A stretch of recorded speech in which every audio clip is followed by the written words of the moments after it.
Hi, welcome to Beyond the Barbie, Powerhouse Paper Dolls with Jessica Brown, Mrs. Colorado Universal. This is my interview series where I talk to inspirational women and find out who inspired them.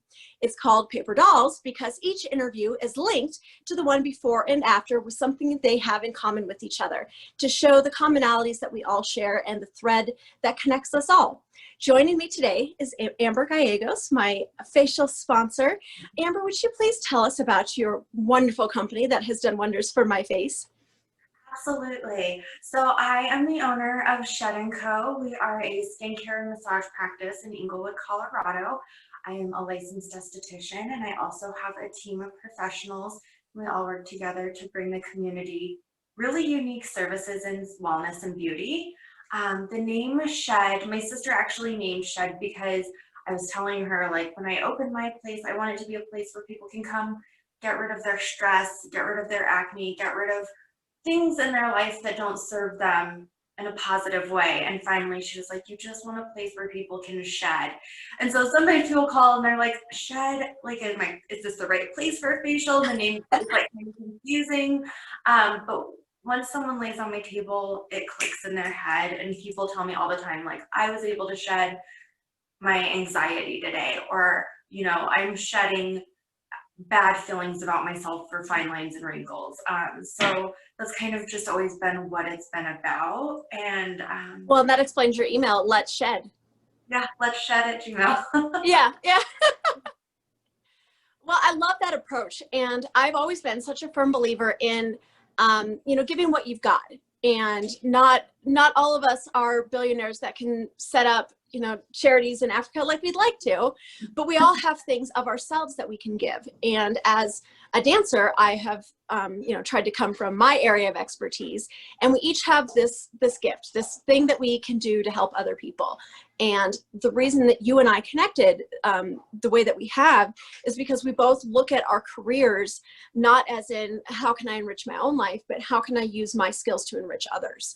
And you and I have so much in common, which is why I love this series. I love showing the things that we all have in common, and especially love women in business. I think it is so incredibly cool to be surrounded by so many wonderful entrepreneurs. How long have you been in business, Amber? So we just celebrated our 5-year anniversary. Congratulations. In quarantine? No, we were open for our 5-year. It was August. Good. August what? 8th. Oh, good. I'll put it on my calendar for next year. Did you do an event? Usually we do something, but because we're limited on how many people can gather, we didn't do anything huge. I'm just doing a client appreciation drawing September 1st. Why don't we put together something virtual since you're my sponsor? Absolutely. I would love that. We could talk about the things that we've done or whatever. We'll talk after the interview. Okay. I would absolutely love to do that. Yeah. So how did you go this direction? How did you find your way into this line of work? Yeah, so it's kind of crazy. I had beautiful, beautiful, flawless skin as a teenager. And then I hit my 20s and my skin started getting weird. I didn't have like normal inflamed acne that was red, but my cheeks were just studded and that felt like braille. And I would try everything and anything to get rid of it. I couldn't figure it out. No one knew what it was. And so I spent a lot of time working on that. Meanwhile, I was working in the auto industry. I worked for Nissan as a service advisor, and I hated it. I was working 60 hours a week doing something that I absolutely hated. People were crabby, they weren't very nice. I was tired running technicians, telling them what needed to be done on cars, and it was just exhausting. And I would sit at my desk and daydream about, like, if I just had a place where the stressed out people like me could go to, like, feel cared for just a moment and let all this bad crap go. And I was sitting at my desk one day and I was like, I wanted to be an esthetician for years. I've waited because I always felt like I needed perfect skin to be an esthetician. And I was sitting at my desk and I was like, I just can't freaking take it anymore. And I started looking up schools. I started calling places and setting up interviews to go check out the schools. And I walked into my boss's office and I said, in 6 months, I'm leaving. And I'm going to quit my job and go to school, and I'm going to open my own business. And I remember everyone was just like, yeah, okay. And here we are 5 years later, sitting in my space. Oh, I absolutely love that. And that brings up such a good point of how many of us wait for perfect conditions to do whatever it is that we're trying to do. And it started my burlesque classes, and I think I've mentioned this in other videos. I say that anything that's holding you back from feeling sexy and beautiful and great right now, you have to leave at the door. You know, it'll be there waiting for you. You can pick it back up when you're done. But all of those things that are holding us back because we feel like we need this perfect storm to accomplish anything. And I just wonder how many people have that thought like you, that I need perfect skin to be an esthetician. And how many people want to teach fitness, but they don't feel like they have the perfect body, or whatever these obstacles that we create in our minds. So I'm really glad you mentioned that. I hope somebody watching this has that same faulty thinking and thinks, well, why not? Maybe I don't need to be as perfect as I think I do to accomplish these goals. Speaking of going for your goals, I'd like to talk about the women in your family who have inspired you. So there are so many women in my family, on both sides, my mom's side and my dad's side. And I don't know that if there's a woman in my family that hasn't inspired me in some way. My mom, of course, is a huge inspiration to me just because she's such a strong woman. I don't think that anyone goes through life just like perfectly. We all go through our stuff, right? Our hardships.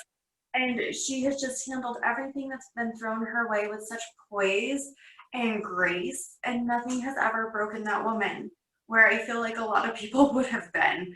On top of that, I grew up watching my grandmas work really hard.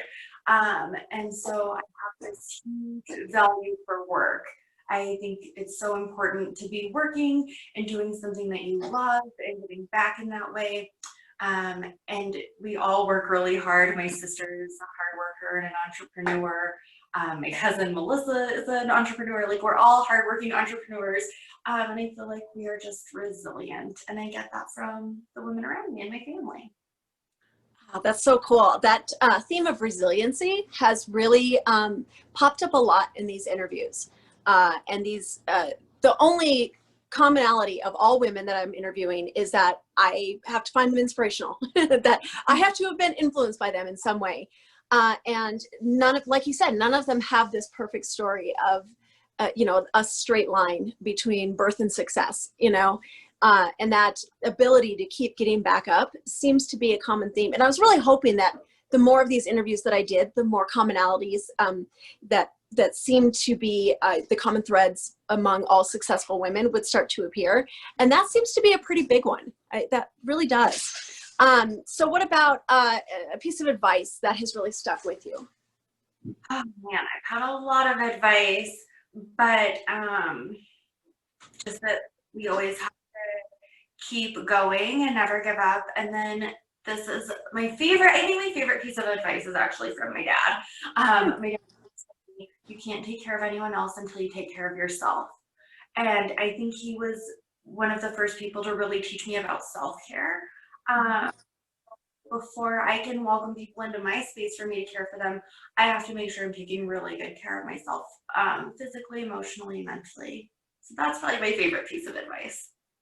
That self-care isn't selfish is something you and I talked about early on in our relationship. And as soon as we're able to we could probably do it virtually. I'd really still like to do that Women in Wellness talk about self-care not being selfish. There's this hustle mentality that has, I think, really gotten perverted to us feeling like we need to be on the go all the time, and that we always need to be pushing and driving more. And, with the invention of the indoor lighting, like our lives have gotten so 24-hour news cycle that we just push and push and push and push, and doing things to take care of ourselves has become indulgent, and especially in your line of work, where everything that you do is under this category of indulgence. And I said this early on when I started working with you, these things that I had backburnered to the point of not even considering doing them, because it just felt too self-serving to take time or to take money to go and do these things for myself. And I think that is so symptomatic of what's wrong with how we treat ourselves. That the things that we do for our homes, the things that we do for our businesses, all of these things that get attention, time, money, and then we look at things like self-care as this privilege that we almost feel guilty for indulging in. And when I started working with you, and I'll bet you it's your unique approach, that it's not just the facial, it is the true shedding. It is this come in and let's take off the stuff on the surface, but let's get rid of the gunk inside too. And it's not even so much something that you're like, well, let's talk about your day. It's just this approach that you have, you know, like let's cleanse, let's refresh, and let's leave purified, and let's leave ready to face the world. And it was when I started working with you that I really started looking at that kind of superficial care as not being superficial at all. And it's that self-care that I realized when I started putting more time and energy into myself, I was able to get more out of myself to give to others. And that was a pretty profound realization that I had working with you. And then you introduced me to Color Up. It's funny, I have their interview right after yours. Yeah, even though they're way earlier in the series. But that's why I put you in this lineup, that working with you so dramatically changed how I take care of myself. So you are very much hitting the nail on the head with your intention in your business. Amazing. That's so great to hear. Thank you for sharing that with me. Yeah, I'm really enjoying working with you, even when we're in quarantine and we don't see each other. Or I know. So silly stuff. Your celebrity crush, and I know it's not current, but Actually, I don't really have a celebrity crush right now, but I think my very first celebrity crush was actually Muggsy Bogues from Space Jam, which is hilarious. Basketball player? And he's like my height now. And I really loved Will Smith growing up. And I asked you in the pre-interview that like Fresh Prince days, right? For sure, yeah. He's actually done some pretty impressive stuff with his life and his career and his philanthropy. So I support that one. Muggsy though, it's funny with do you know who Steve Nash is? And like there's other small players in the NBA, Amber. There's tiny people out there for us. And that's why I love them. There was Earl Boykins on the Nuggets. Tiny little guy, and man, it seems like they have to work twice as hard. You know, like when you see a Chihuahua walking next to a Great Dane, or me walking next to Quan, and their legs are going twice as fast because they have to work twice as hard. Next to anybody. Yes, exactly. And that's what I feel like the tiny NBA player, tiny, right? Like the normal sized human NBA players. What about travel? If COVID weren't a thing and you could go anywhere right now, where would you go? To be honest, I would just go to Vegas to get breakfast. Oh, a breakfast buffet? No, I just like when anyone's like, if you could stop what you're doing and go anywhere right now, where would you go? I would go to Vegas and I would go eat at Egg Spot because it's my favorite. Why? Tell me why this is worth going for breakfast. I would fly to Vegas right now for an egg slut sandwich. You got it's a breakfast sandwich and it has like Wagyu beef on a brioche bun with chimichurri and arugula and an over easy egg. None of these things sound like they go together. It's so good. It's so good. All right. I will have to try one of those. That's going to have to go on my bucket list. For sure. A food motivated travel dream. You are my kind of gal. No, just travel for the food. Okay, superpower. If you could have a superpower, what would it be? Time travel for sure. That was always mine growing up. And I used to write myself letters in the future like, okay, if time travel is invented, come back on this day at this time. Yeah. You know? For sure. So where would you, when would you go? So I would actually just go to any time where my dad was still here. Oh. Yeah. Oh, I love that. I love that. My grandmother, I guess that would be when they say if you could have lunch with any person, past, present. Yeah. It's those people that we love so much that leave an incredibly large hole. I've seen your posts about him. How long has he been gone? Since 2011. That's a long time to be without your dad. It's for sure a long time. And I feel like I was a little bit young to lose my dad because I was 24 when he passed. But I'm actually You were like, how old? I was 24. Oh man, I'm Yeah. sorry. But I am actually like really comfortable. I mean, of course, I wish my dad was here, but I'm comfortable with where things are because another really good thing my dad taught me was that we talk about loss. And he would always tell me, here are things you need to know about for one day when I'm not here anymore. And I'd be like, shut up, I don't want to talk about that. But I have no one I know everything. He told me everything I would ever need to know. And on top of that, he always said, like, one day I'll be gone and your sister and you will be all each other have. And so he really like encouraged us to have like a strong, loving relationship. And I'm really grateful for that too, because he set us up for success for when he would move on. Yep. I have this philosophy, you know, they talk about the ripple philosophy, that what you do has ripples and it carries beyond. And I've always thought that, well, that's true. Ripples, you know, peter out, like they go away. So my philosophy has always been that of teaching, that you not only, you know, teach the next person, but you teach them to teach the next person. And I call it the domino effect, that if you incorporate teaching others to do the same thing into your teachings, then the reach is further. And it sounds like your dad did that same thing with his love, that he didn't want to just love you. He wanted to set up a system of love for you after he was gone.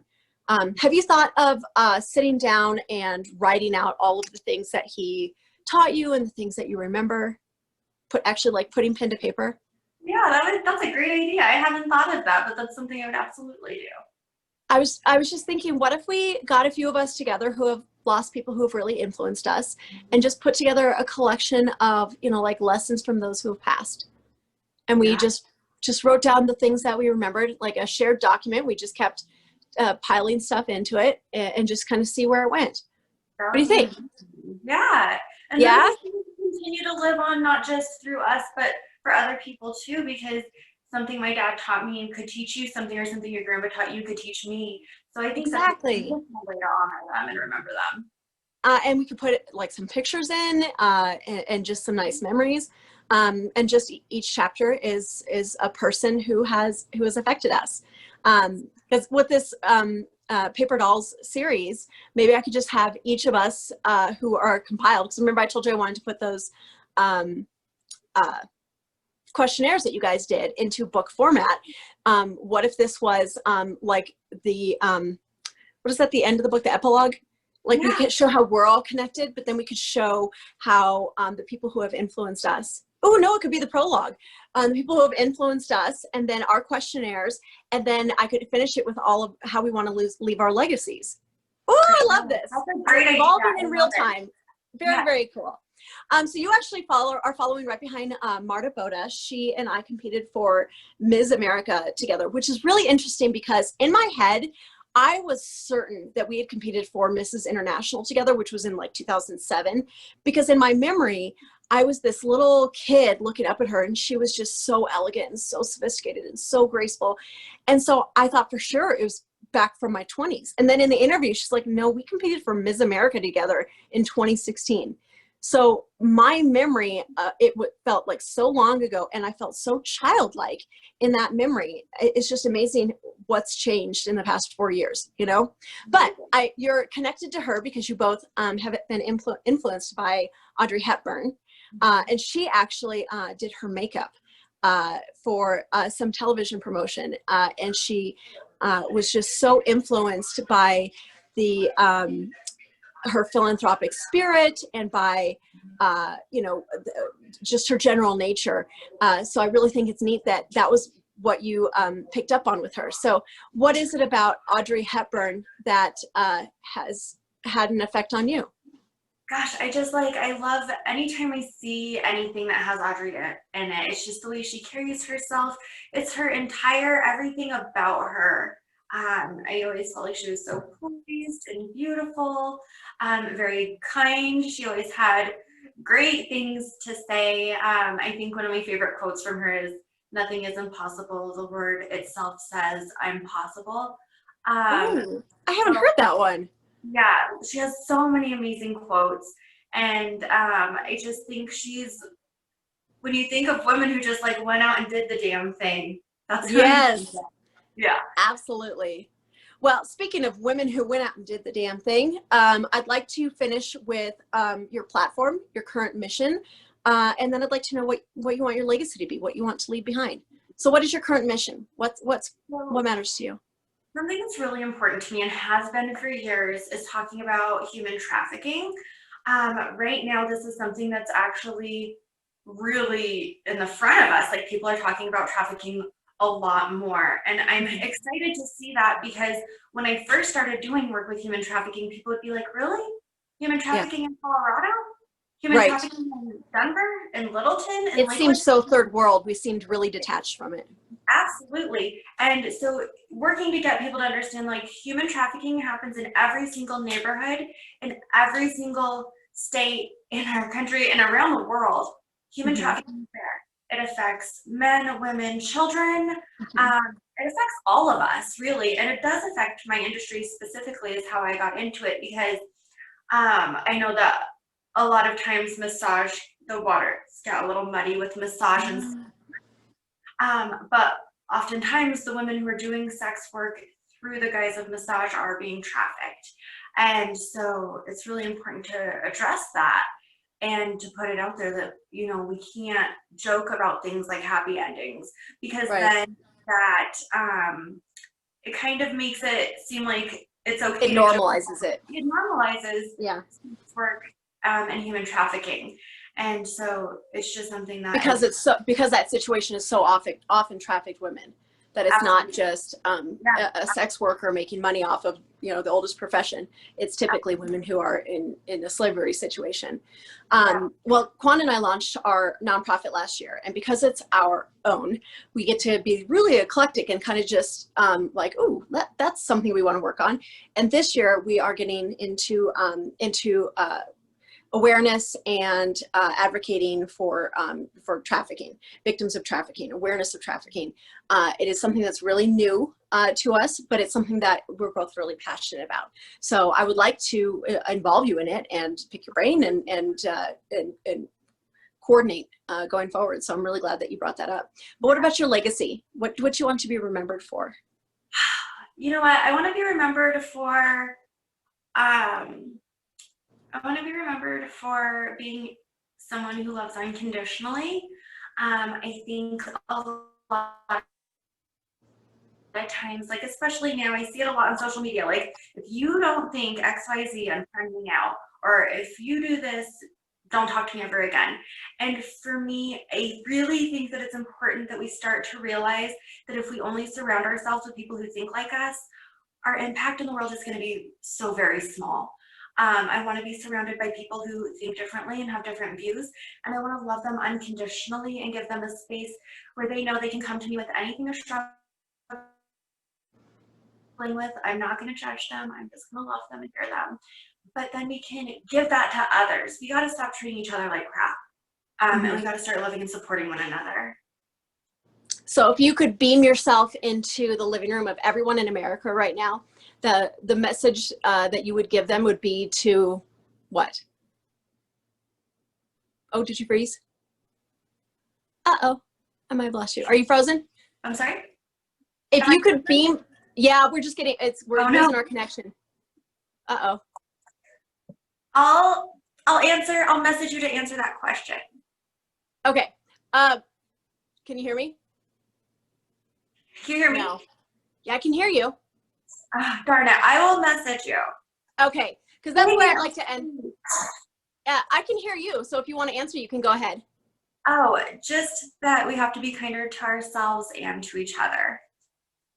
I think that's very succinct, and I think that it really does boil down to it as the golden rule. Amber, thank you so much for joining me today. I'm so honored to have you as a sponsor. And thank you for joining us for Powerhouse Paper Dolls. Talk to you soon.